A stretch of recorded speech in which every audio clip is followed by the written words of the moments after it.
ਸਤਿ ਸ੍ਰੀ ਅਕਾਲ। News 18 Punjab Haryana Himachal ਤੁਸੀਂ देख रहे हो गौरव शुक्ला।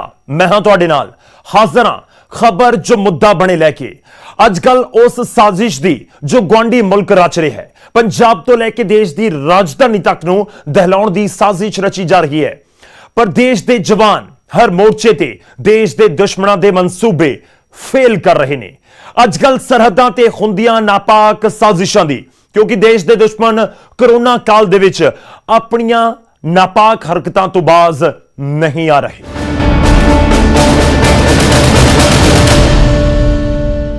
शुरुआत करन जा रहे हैं सब तो पहला गल पंजाब दी सरहद दी जो पाकिस्तान दे नाल लगदी है। तरन तारण दे विच BSF ने वड्डी साजिश नूं नाकाम कर दिता, जिथे 5 घुसपैठिए एनकाउंटर दौरान ढेर कर दिते गए ते कई हथियार भी बरामद होए ने ते नाल नशे दी खेप भी। सवाल यही है कि पंजाब दे विच AK-47 लैके ये दहशतगर्द क्यों वड़ना चाहते सी, क्यों घुसपैठ पंजाब दे रस्ते करन दी कोशिश की गई है। नशे दे सौदागरां दा काम तमाम,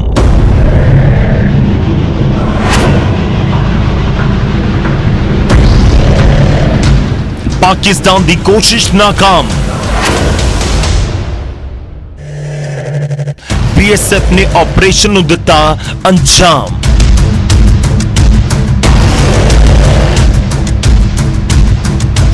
हथियारों का जखीरा,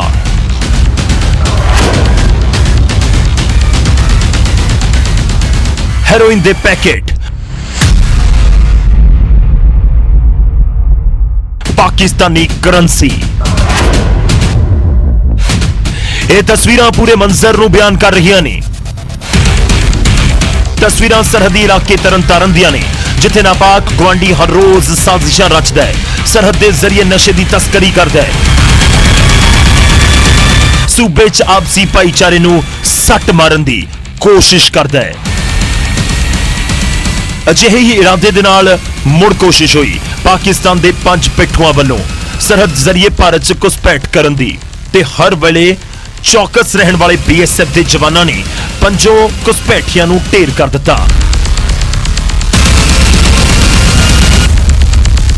भारत पाकिस्तान सरहद ते अज BSF के जवानों वालों पाकिस्तानी 5 घुसपैठियां नूं मारिया। यह भारत पाकिस्तान सरहद ते जो कंडियाली तार है और तरन तारण जिले दे विच यह डल BOP है, जिथे कि BSF के जवान हर रोज़ की तरह पैट्रोलिंग कर रहे सन। और कंडियाली तार दे उस पार जिथे तुसीं देख सकते हो कि पाकिस्तान की भी एक BOP नज़र आ रही है। तो इस इलाके दे विच कुछ हलचल जो BSF के जवानों ने देखी, तो जो पाकिस्तानी घुसपैठिए ने वो इस झोने की फसल दी आड़ दे विच भारती जो इलाका उस दे विच दाखिल होए। और उस तो बाद जो BSF के जवानों ने उन्होंने हलचल तो बाद उन्होंने ललकारिया, तो BSF के जवानों के उपर फायरिंग की गई। उस तो बाद जवाबी कार्रवाई जी है उस दे दौरान ये 5 घुसपैठिए जिहड़े ने वो हलाक होए ने।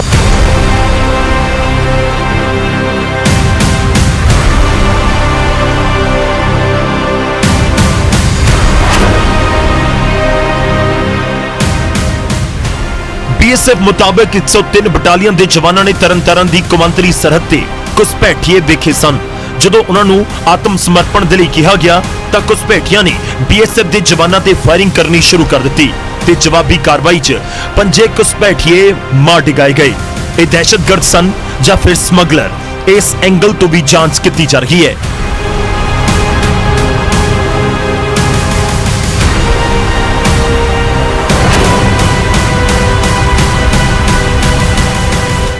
हमारी ट्रूप्स ने भी फायर ओपन किए, फिर दोबारा छुप गए। 5:30 बजे दोबारा उन्होंने कोशिश की कि वो वापस इसी तरह से बच के निकल जाए। दोबारा वो खड़े हुए, दोबारा उन्होंने फायरिंग की। कुछ देर बाद देखा कि कोई किसी भी तरह कोई हलचल नहीं हो रही है, तो जब सुबह जब थोड़ा सर्च की गई तो शुरू में 2 बॉडी मिली, फिर थोड़ी दूर बाद जाके फिर 1 मिली, फिर दोबारा फिर 2 मिली, टोटल 5 बॉडी मिली। मारे गए घुसपैठियां दे कोलों 9 किलो हेरोइन, एक AK-47 राइफल, 2 मैगजीन, 27 जिंदा राउंड कारतूस, 4 पिस्टल, 2 मोबाइल फोन ते पाकिस्तानी करेंसी बरामद हुई। BSF ਨੂੰ ਘੁਸਪੈਠੀਏ ਦੀ ਲਾਸ਼ ਦੇ ਕੋਲੋਂ ਪਿੱਠੂ ਬੈਗ ਵੀ ਬਰਾਮਦ ਹੋਏ ਨੇ।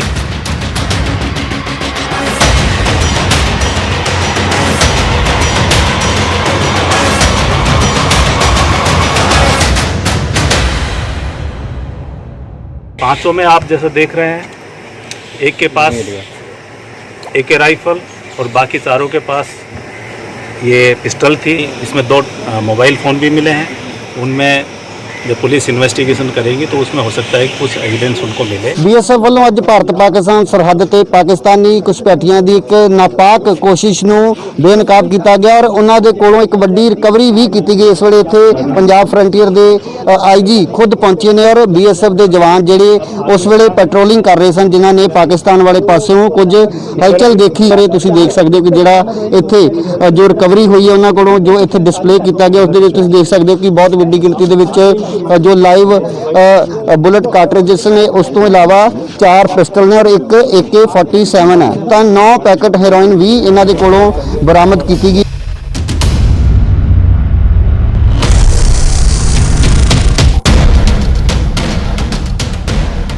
ਘੁਸਪੈਠੀਏ ਦੇ ਕੋਲੋਂ ਜਿਸ ਤਰ੍ਹਾਂ ਦੇ ਮਾਰੂ ਹਥਿਆਰ ਤੇ ਹੈਰੋਇਨ ਬਰਾਮਦ ਹੋਈ ਹੈ, ਇਸ ਤੋਂ ਅੰਦਾਜ਼ਾ ਲਗਾਇਆ ਜਾ ਸਕਦਾ ਹੈ ਕਿ ਜਿੱਥੇ ਇਹਨਾਂ ਦਾ ਮਕਸਦ ਨਸ਼ੇ ਦਾ ਤਸਕਰੀ ਕਰਨਾ ਸੀ, ਉੱਥੇ ਹੀ ਕਿਸੇ ਵੱਡੀ ਵਾਰਦਾਤ ਨੂੰ ਵੀ ਅੰਜਾਮ ਦੇਣ ਦੀ ਫਿਰਾਕ ਵਿੱਚ ਸਨ।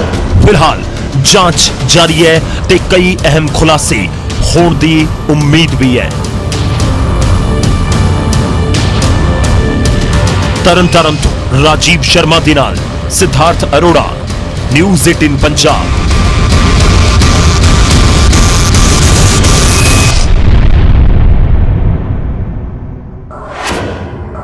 दहशतगर्दां दी यह साजिश सिर्फ पंजाब तक सीमित नहीं है, बल्कि देश की राजधानी दिल्ली नूं भी दहलाउण दी साजिश सी।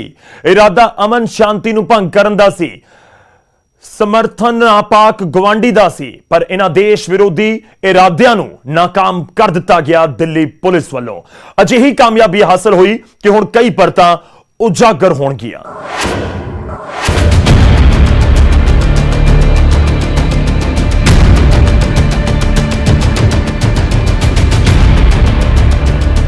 दिल्ली का धौला कुआं इलाका अचानक गोलियां दे नाल दहल उठिया। हर पासे गोलियां दी आवाज सुनाई दे रही सी। गोलियां दे शोर दे विच हर आवाज दब रही सी। नापाक साजिश सी पाकिस्तान दी। कोशिश सी दिल्ली नूं दहलाउण दी। इरादा सी खौफ पैदा करन दा। इस नापाक इरादे नूं दिल्ली पुलिस ने नाकाम कर दिता। पाकिस्तान ने ढाल बनाया ISIS दे दहशतगर्दां नूं। दिल्ली पुलिस ते दहशतगर्दां दे विचाले एनकाउंटर शुरू होया ते पुलिस ने देश विरोधी मंसूबियां नूं ढेर कर दिता।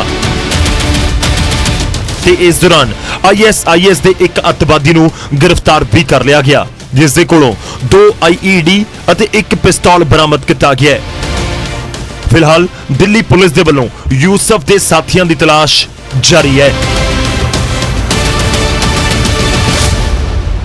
दिल्ली पुलिस द्वारा धौला कुआं के पास, आर्मी स्कूल के पास ISIS के से संबंधित एक व्यक्ति को आपत्तिजनक सामग्री के साथ गिरफ्तार किया गया है। गिरफ्तारी के बाद यह ज्ञात हुआ है कि इस व्यक्ति का संबंध उत्तर प्रदेश से है। इस व्यक्ति के अन्य साथियों के भी सक्रिय होने के इनकार नहीं किया जा सकता है। इसीलिए पुलिस महानिदेशक महोदय ने और शासन ने सतर्कता बरतने के निर्देश दिए।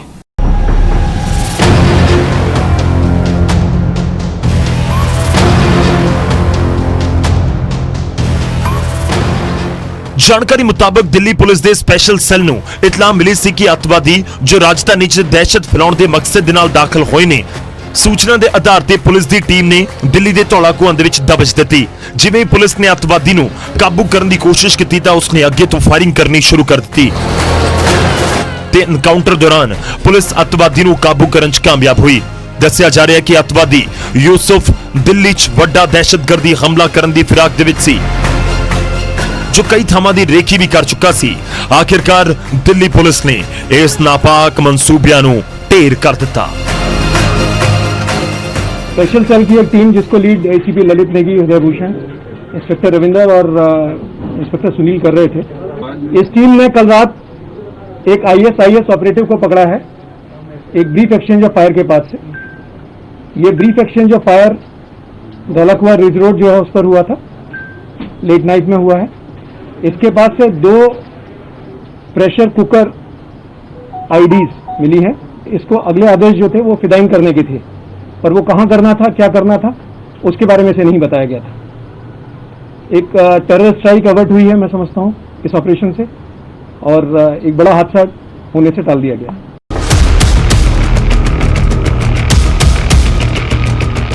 ਨਾਪਾਕ ਗੁਆਂਢੀ ਦੇ ਵੱਲੋਂ ਕਿਹੜੀ ਸਾਜ਼ਿਸ਼ ਰਚੀ ਗਈ ਸੀ? ਆਖਿਰ ਦਿੱਲੀ 'ਚ ਦਾਖਲ ਹੋਏ ਅੱਤਵਾਦੀਆਂ ਦੇ ਮਨਸੂਬੇ ਕੀ ਸਨ? ਰਾਜਧਾਨੀ 'ਚ ਹਮਲੇ ਨੂੰ ਲੈ ਕੇ ਕੀ ਯੋਜਨਾ ਸੀ? ਪੁਲਿਸ ਵੱਲੋਂ ਇਸ ਨੂੰ ਲੈ ਕੇ ਕਈ ਰਾਜ਼ ਖੰਗਾਲੇ ਜਾ ਰਹੇ ਨੇ ਤੇ ਕਾਬੂ ਕੀਤੇ ਦਹਿਸ਼ਤਗਰਦ ਤੋਂ ਵੀ ਕਈ ਅਹਿਮ ਖੁਲਾਸੇ ਹੋਣ ਦੀ ਸੰਭਾਵਨਾ ਹੈ। Bureau report, news 18।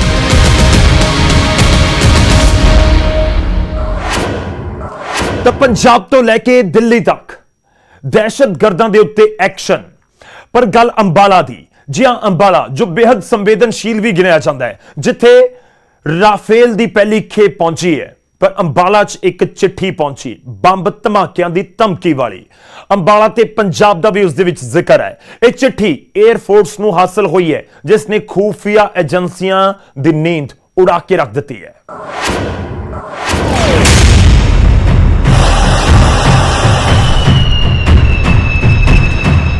ਭਾਸ਼ਾ ਹਿੰਦੀ, 2 ਪੰਨਿਆਂ ਦੀ ਚਿੱਠੀ, ਧਮਕੀ ਬੰਬ ਧਮਾਕਿਆਂ ਦੀ।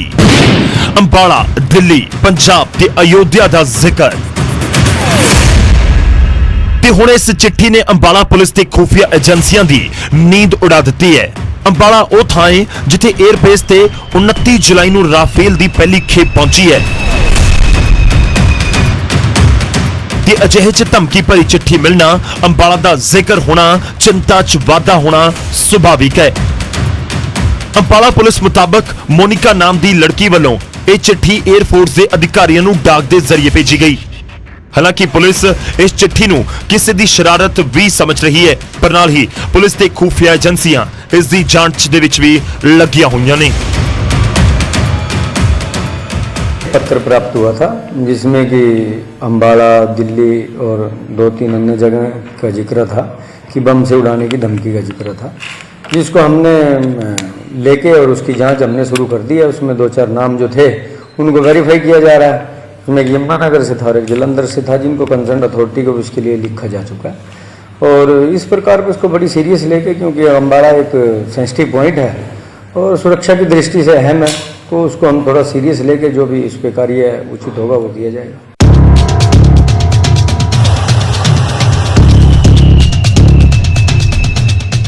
에ਅਰਬੇਸ ਹੋਣ ਕਰਕੇ ਰਾਫੇਲ ਦੀ ਪਹਿਲੀ ਖੇਪ ਪਹੁੰਚਣ ਕਰਕੇ ਅੰਬਾਲਾ ਨੂੰ ਸੁਰੱਖਿਆ ਦੇ ਲਿਹਾਜ਼ ਦੇ ਨਾਲ ਸੰਵੇਦਨਸ਼ੀਲ ਮੰਨਿਆ ਜਾਂਦਾ ਹੈ, ਜਿਸ ਦੇ ਚੱਲਦਿਆਂ ਪੁਲਿਸ ਦੇ ਵੱਲੋਂ ਡੂੰਘਾਈ ਦੇ ਨਾਲ ਜਾਂਚ ਵੀ ਜਾਰੀ ਹੈ ਕਿ ਇਸ ਚਿੱਠੀ ਦੇ ਪਿੱਛੇ ਮਨਸ਼ਾ ਕੀ ਹੈ।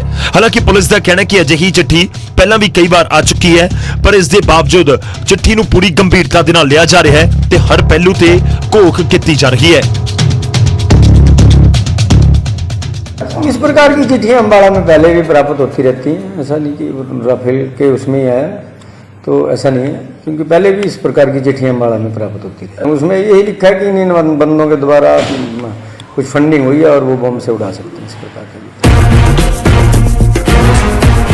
ਆਖਿਰ ਇਸ ਪੱਤਰ ਦੇ ਪਿੱਛੇ ਕਿਹੜੀ ਸਾਜ਼ਿਸ਼ ਹੈ? ਚਿੱਠੀ ਦੇ ਨਾਲ ਅੰਬਾਲਾ ਤੇ ਪੰਜਾਬ ਦਾ ਕੀ ਕਨੈਕਸ਼ਨ ਹੈ? ਚਿੱਠੀ ਲਿਖਣ ਵਾਲੀ ਮੋਨਿਕਾ ਕੌਣ ਹੈ? ਇਹਨਾਂ ਸਾਰੇ ਸਵਾਲਾਂ ਦੇ ਜਵਾਬ ਜਾਂਚ ਤੋਂ ਬਾਅਦ ਹੀ ਉਜਾਗਰ ਹੋਣਗੇ। ਅੰਬਾਲਾ ਤੋਂ ਕ੍ਰਿਸ਼ਨ ਵਾਲੀ, news 18 Punjab.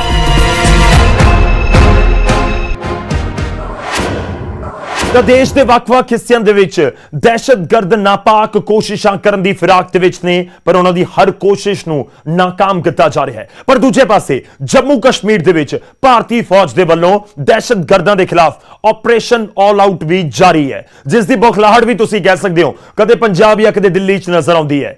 Operation all out ਦੇ ਤਹਿਤ ਬਾਰਾਮੂਲਾ ਦੇ ਵਿੱਚ ਫੌਜ ਨੇ ਦਹਿਸ਼ਤਗਰਦਾਂ ਦੇ ਨਾਲ ਜੋ ਮੁੱਠਭੇੜ ਹੋਈ, ਉਸ ਦੌਰਾਨ ਇੱਕ ਦਹਿਸ਼ਤਗਰਦ ਨੂੰ ਮਾਰ ਮੁਕਾਇਆ ਹੈ।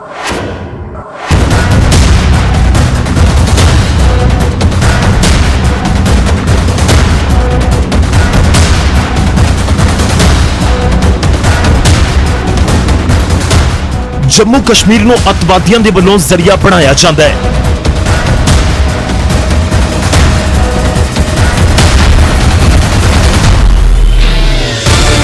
ਭਾਰਤ 'ਚ ਦਾਖਲ ਹੋਣ ਦੀ ਕੋਸ਼ਿਸ਼ ਕੀਤੀ ਜਾਂਦੀ ਹੈ। ਦੇਸ਼ ਦੀ ਅਮਨ ਸ਼ਾਂਤੀ ਨੂੰ ਭੰਗ ਕਰਨ ਦੀ ਪੂਰੀ ਵਾਹ ਲਗਾਈ ਜਾਂਦੀ ਹੈ।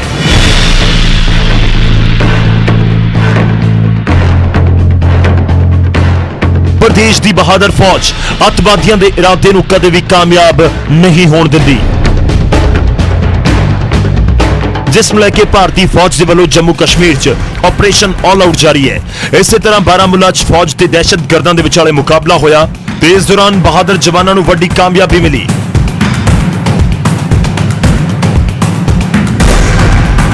ਸੁਰੱਖਿਆ ਦਸਤਿਆਂ ਨੇ ਇੱਕ ਦਹਿਸ਼ਤਗਰਦ ਨੂੰ ਮਾਰ ਮੁਕਾਇਆ ਤੇ ਅਜੇ ਵੀ ਕੁਝ ਅੱਤਵਾਦੀਆਂ ਦੇ ਲੁਕੇ ਹੋਣ ਦਾ ਖਦਸ਼ਾ ਜਤਾਇਆ ਜਾ ਰਿਹਾ ਹੈ, ਜਿਸ ਨੂੰ ਲੈ ਕੇ ਸੁਰੱਖਿਆ ਦਸਤਿਆਂ ਦਾ ਸਰਚ ਆਪਰੇਸ਼ਨ ਜਾਰੀ ਹੈ।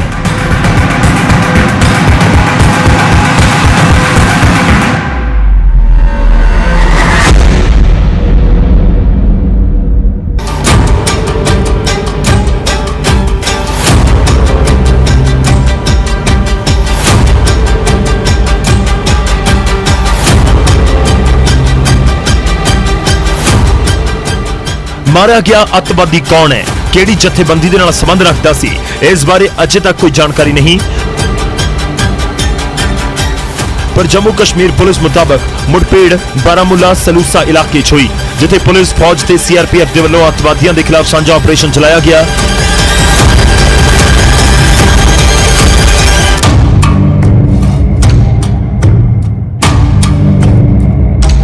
ਆਪਰੇਸ਼ਨ ਆਲ ਆਊਟ ਦੇ ਵਿੱਚ ਹੁਣ ਦਹਿਸ਼ਤਗਰਦਾਂ ਦੀ ਖੈਰ ਨਹੀਂ, ਜੋ ਭਾਰਤ ਦੇ ਖਿਲਾਫ ਅੱਖ ਚੁੱਕ ਕੇ ਵੇਖੇਗਾ, ਜੋ ਦੇਸ਼ ਦੀ ਅਮਨ ਸ਼ਾਂਤੀ ਨੂੰ ਭੰਗ ਕਰਨ ਦੀ ਕੋਸ਼ਿਸ਼ ਕਰੇਗਾ, ਉਸ ਦਾ ਹਸ਼ਰ ਇਹੋ ਹੋਏਗਾ।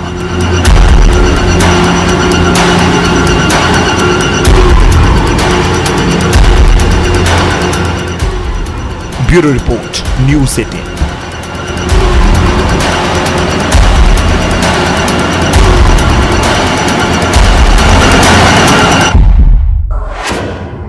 ਤਾਂ ਹਰ ਉਸ ਕੋਸ਼ਿਸ਼ ਨੂੰ ਨਾਕਾਮ ਕੀਤਾ ਜਾ ਰਿਹਾ ਹੈ ਜੋ ਦੇਸ਼ ਦੇ ਖਿਲਾਫ ਰਚੀ ਜਾ ਰਹੀ ਹੈ ਤੇ ਸਾਫ਼ ਤੇ ਸਪਸ਼ਟ ਸੁਨੇਹਾ ਹੈ ਦੇਸ਼ ਦੇ ਦੁਸ਼ਮਣਾਂ ਨੂੰ ਕਿ ਤੁਹਾਡੀ ਕਿਸੇ ਵੀ ਚਾਲ ਦੇ ਲਈ, ਤੁਹਾਡੀ ਕਿਸੇ ਵੀ ਹਰਕਤ ਦੇ ਲਈ ਹਿੰਦੁਸਤਾਨ ਤੇ ਹਿੰਦੁਸਤਾਨ ਦੇ ਜਵਾਨ ਹਮੇਸ਼ਾ ਮੁਸਤੈਦ ਨੇ। ਫਿਲਹਾਲ ਖਬਰ ਜੋ ਮੁੱਦਾ ਬਣੇ ਦੇ ਵਿੱਚ ਅੱਜ ਦੇ ਲਈ ਨਹੀਂ, ਇਜਾਜ਼ਤ ਦਿਓ, ਧੰਨਵਾਦ।